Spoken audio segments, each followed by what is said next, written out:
Bienvenue dans ce nouveau Café de l'INAS. Quotidiennement, les enseignants sont confrontés à de nombreuses sources d'informations, comme l'avis de leurs collègues, des articles dans des revues professionnelles, les invitant à mettre en œuvre telle ou telle pratique de gestion de classe. Pour discuter de cette thématique, nous recevons aujourd'hui Constance Kuhn. Bonjour Constance. Bonjour Christophe. Tu es assistante temporaire au sein de l'Institut d'administration scolaire et de l'École de formation des enseignants. C'est bien ça. Nous recevons également Marie Boquillon. Bonjour Marie. Bonjour Christophe. Qui est première assistante au sein de l'Institut d'administration scolaire. Oui. Avec plusieurs collègues, vous venez de publier un article portant sur les pratiques de gestion de classe déclarées des enseignants. Pourquoi avoir choisi cette thématique ? Alors en fait, la gestion de classe est fondamentale tant pour les élèves que pour les enseignants.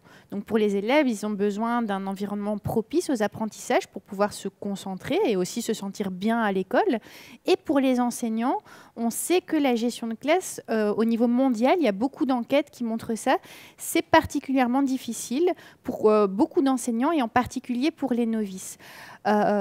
Parallèlement à ça, on a beaucoup de recherches qui ont été menées ces dernières décennies, surtout du côté anglo-saxon, qui ont montré, grâce à des recherches de terrain, qu'il y avait beaucoup de stratégies possibles et efficaces. Alors efficaces, qu'est-ce qu'on entend par là ? Ça veut dire qu'on a mesuré que ces stratégies, elles permettent effectivement de diminuer les écarts de conduite, dont les faits de violence dans les écoles, et d'améliorer finalement les comportements des élèves, donc de leur permettre de mettre en œuvre des comportements plus positifs.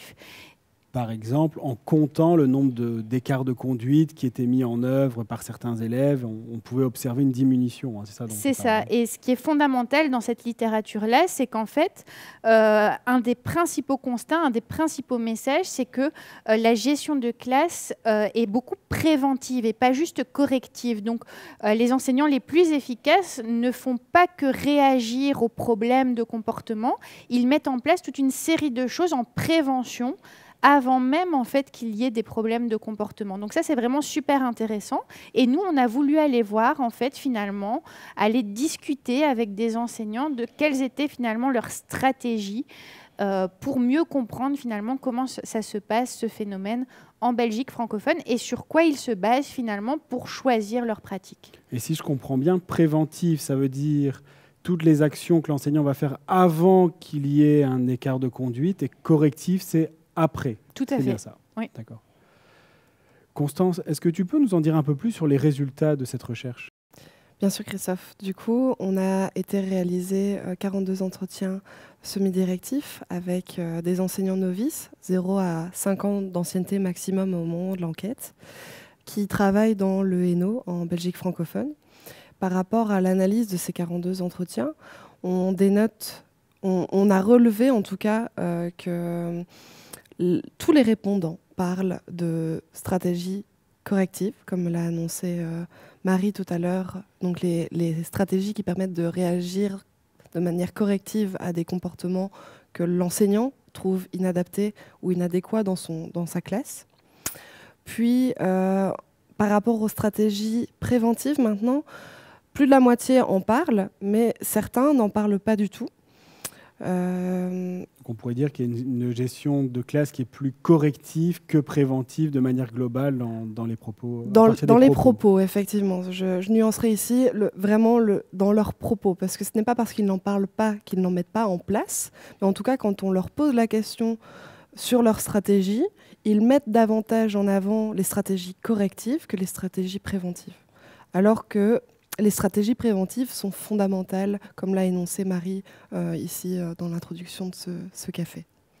Tout à fait. Et ce qu'on pourrait rajouter, pour donner quelques exemples, c'est que donc il y a plusieurs enseignants qui mentionnent des stratégies préventives très intéressantes, telles que le fait de présenter les règles aux élèves, donc ce qui est attendu d'eux, et de leur donner des renforcements positifs, c'est-à-dire de les valoriser lorsqu'ils mettent en œuvre des comportements positifs et attendus. Donc ça, c'est super intéressant parce que la littérature, donc les recherches dont je parlais tout à l'heure, elles mettent en évidence que ces stratégies sont importantes.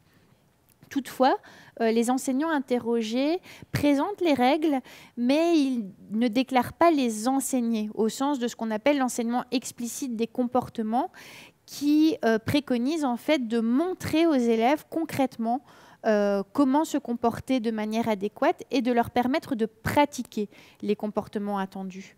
Et pourquoi c'est important ça, de montrer, de pratiquer avec les élèves les comportements attendus? On pourrait penser que ça va de soi? Alors, on pourrait penser en effet que ça va de soi ou que c'est le travail des parents, par exemple. C'est une opinion un peu populaire qu'on entend souvent.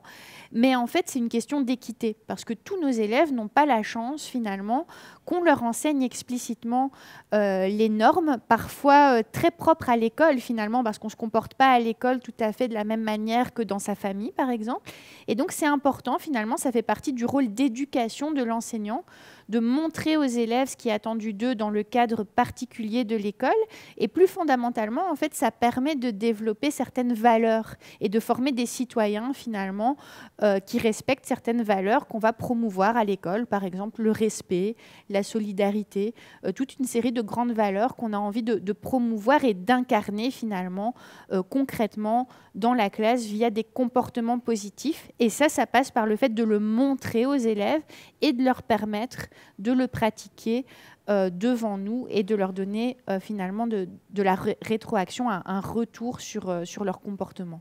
Et donc on comprend bien tout l'intérêt du préventif, on comprend bien qu'ils le déclarent, mais pas nécessairement, que ce ne sont pas nécessairement tous les enseignants qui déclarent faire cela. Qu'en est-il du correctif? Alors au niveau du correctif, beaucoup d'enseignants déclarent des stratégies efficaces telles que le fait de discuter avec les élèves, ou encore de leur donner ce qu'on appelle des conséquences logiques, c'est-à-dire, je vous donne un exemple très concret, si un élève casse quelque chose, il doit le réparer ou présenter ses excuses à la personne à qui l'objet appartient. Donc c'est une conséquence qui est logique avec l'écart de conduite qui a été mis en œuvre et qui permet finalement d'apprendre à l'élève un comportement plus adéquat.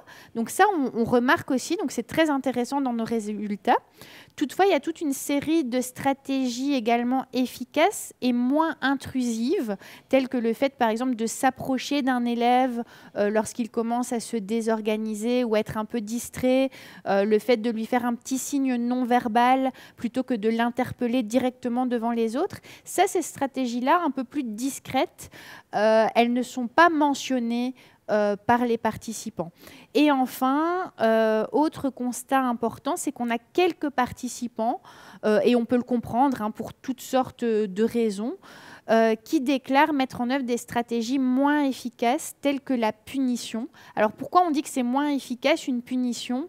Parce qu'en fait, ça n'enseigne pas, contrairement à d'autres stratégies que j'ai brièvement évoquées, ça n'enseigne pas à l'élève en fait ce qui est attendu de lui. Par exemple, si je suis à court d'idées et que je propose à mon élève en difficulté comportementale de recopier des lignes pendant l'étude, j'ai peut-être fait ça parce que voilà, j'étais à court d'idées et qu'il fallait que je gère le comportement dans l'instant, mais ça ne va pas lui enseigner ce qu'il aurait dû faire à la place. Donc il y a d'autres stratégies qui existent. Si je peux me permettre un petit commentaire supplémentaire par rapport au fait que les enseignants novices qu'on a interrogés ici déclarent des stratégies punitives et correctives, comme les réprimandes verbales ou les punitions. C'est un constat que Hirsch et ses collègues en 2021 mettaient déjà en avant dans leur méta-analyse. C'est une synthèse sur des articles de gestion de classe. Ils mettent en avant que les enseignants novices sont dans des situations stressantes par rapport à la gestion des comportements des élèves. Et quand ils sont dans ces situations stressantes, ils réagissent de manière réactive et bien souvent de manière punitive. Donc c'est aussi une manière, on va dire, humaine de réagir quand on est peu ou pas formé à la gestion de classe. En effet, merci pour tous ces éclairages sur les pratiques déclarées des enseignants. Vous avez évoqué tout à l'heure que l'article s'intéressait aussi au fait que sur quoi se basent finalement les enseignants pour planifier et mettre en œuvre leurs pratiques de gestion de classe. Est-ce que vous pouvez nous en dire un petit peu plus? Oui. Alors, les enseignants qu'on a interrogés déclarent se baser, ou en tout cas se référer à leurs pairs, à leurs collègues. Donc, quand ils arrivent dans une école en tant qu'enseignants novices, très rapidement, ils vont aller voir leurs collègues, aller leur demander des conseils, quelles stratégies ils mettent en place dans leur classe. Et bien souvent, les collègues en question connaissent aussi les élèves de l'école, donc ils peuvent aussi les conseiller par rapport aux stratégies à mettre dans la gestion des comportements. Et ils énoncent aussi la formation initiale, donc les cours, mais davantage les stages qu'ils réalisent pendant leur formation. Tout l'importance du maître de stage aussi pour former les stagiaires à la gestion de classe, aussi à la passation du métier entre le maître de stage et le stagiaire. Tout à fait. Par rapport au pairs, il y a aussi la connexion avec les réseaux sociaux qui a été relevée par nos répondants, réseaux sociaux et Internet. Donc tout ce qui est blog, page de certains réseaux sociaux que je ne mentionnerai pas ici, mais où les enseignants se regroupent entre eux et partagent leur stratégie qu'ils mettent en place dans leur classe. Et donc les enseignants interrogés disent aller puiser dans ces sources-là et peut-être même adapter, améliorer certaines stratégies proposées par leurs pairs. Donc on entend bien que de différentes manières, les enseignants entre eux s'échangent des stratégies de gestion de classe. C'est ça. Mais qu'en est-il par exemple de la littérature scientifique? Est-ce qu'elle est consultée par les enseignants? Alors non, la littérature scientifique n'est pas mentionnée par les enseignants. Leur expérience personnelle est mise en avant dans leurs déclarations, que ce soit en tant qu'élèves, leurs souvenirs d'enfants en primaire, où ils ont vu et vécu des stratégies par l'observation et le vécu de leurs enseignants. Mais aussi leur expérience, aussi courte soit-elle, un an après un an d'expérience, ils améliorent ou adaptent leur stratégie de gestion de classe. Par rapport à la littérature, aucun ne mentionne la littérature comme base, on va dire, de source d'influence dans leur stratégie de gestion de classe. Marie, à partir de tout ce qui vient de dire, quelles sont les perspectives que vous envisagez pour la pratique en ce qui concerne la gestion de classe des novices? Alors en fait, à partir de cette recherche, on peut identifier 2 grandes pistes pour la pratique. La première, c'est vraiment de porter le message finalement d'une gestion de classe préventive et positive avec toute une série de stratégies différentes de la punition et également finalement des stratégies correctives mais plus constructives et une palette de stratégies variées et hiérarchisées auxquelles on peut former les enseignants. Quand tu dis plus constructif, c'est plus constructif que la punition. Oui, c'est ça. C'est pour vraiment avoir l'idée d'enseigner aux élèves le comportement attendu, donc une conséquence qui leur permet finalement de réfléchir et de développer des comportements plus positifs. Alors ça passe finalement par les enseignants, on a beaucoup parlé d'eux aujourd'hui, mais aussi par leurs formateurs et les différents acteurs du système éducatif, parce que finalement, les enseignants, il faut aussi les former à ces différentes stratégies. Donc ça, ce serait la première grande piste pour la pratique. La deuxième, finalement, ce serait de porter un deuxième message important, c'est que finalement, il y a des choses super intéressantes dans les recherches qui peuvent inspirer les pratiques des enseignants. Alors ici, on a remarqué que nos répondants, ils n'ont pas recours à la littérature scientifique. On peut le comprendre pour toutes sortes de raisons, et notamment à cause du fait qu'il n'y a pas vraiment de revue en Belgique francophone qui serait une sorte d'interface entre les résultats de recherche et le terrain. Donc finalement, les enseignants n'ont pas beaucoup accès à cette littérature-là.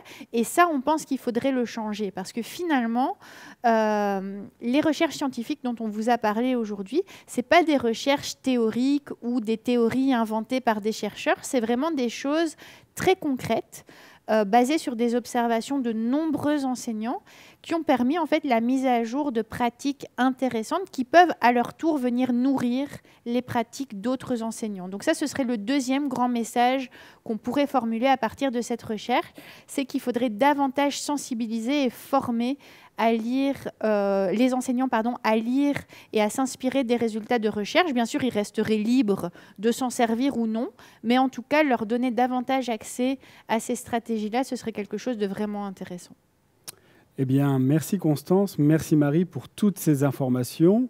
Merci. On continuera à s'intéresser à la gestion de classe dans le prochain Café de l'INAS, mais cette fois-ci en déplaçant notre focus de l'enseignant novice vers un autre acteur important qui est le directeur adjoint. Merci à vous deux. Merci.